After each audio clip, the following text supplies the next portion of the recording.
PUBG की addiction ने इस लड़की को मार दिया। शरीर पर दुल्हन के कपड़े, माथे पर बिंदी, दुल्हन जैसा लिबास पहने हुए ये लड़की का नाम है नेहा।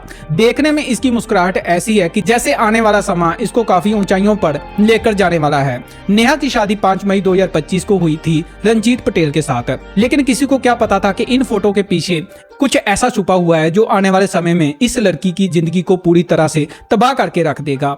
नेहा ने सोचा था कि शादी के बाद रंजीत के साथ मिलकर वह नई प्लानिंग करेगी, खूब मजे करेगी, लेकिन कुछ दिनों के बाद ही नेहा को पता चलता है कि उसका पति रंजीत कोई काम नहीं करता, कुछ नहीं करता, बस सुबह सुबह उठता है और फोन पकड़ता है और डूब जाता है पबजी गेम में। पैसा, परिवार, बीवी, इस सब से उसको कुछ फर्क नहीं पड़ता। घर वाले उसको समझाते थे, लेकिन वो बोलता था कि तुम्हें इससे कोई मतलब नहीं होना चाहिए। मैं क्या करता हूँ, क्या कर रहा हूँ, तुम्हें इससे कुछ नहीं।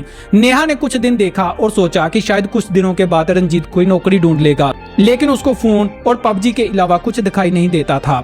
इतना ही नहीं, वह हर दिन नेहा को दहेज के लिए ताने मारता, उसको पैसे लाने के लिए बोलता। काफी दिन तक नेहा ये सब सहती है और सोचती है कि इसके बाद कुछ ठीक हो जाएगा, लेकिन 2 दिसंबर 2025 की रात को खाना खाने के बाद नेहा का सब्र का बांध टूट जाता है। अब रंजीत को वो बोलती है कि बस हो गया, इतने दिन से मैं देख रही हूँ तुम कोई काम धंधा क्यों नहीं करते, तुम्हें कोई भी जिम्मेदारी का एहसास क्यों नहीं होता। ये बात सुनते ही रंजीत के अंदर का दानव जाग जाता है और गमछा उठाता है। गमछे के साथ ही नेहा के गले को वो इतना टाइट करता जाता है जब तक उसकी सांसें रुक नहीं जाती। घर वाले उस समय सो रहे थे। रंजीत वहां से भाग निकलता है और भागते भागते वो अपने सांडू को एक मैसेज करता है कि नेहा मर गई है। रोज मुझे वह बोलती है, रोकती है कि पबजी नहीं खेलनी, अब कौन मुझे रोकेगा, मैंने नेहा को मार दिया। ये मैसेज जब घर वाले सुनते हैं तो दौड़े दौड़े उसके कमरे में जाते हैं जहाँ पर नेहा की बॉडी पड़ी हुई थी।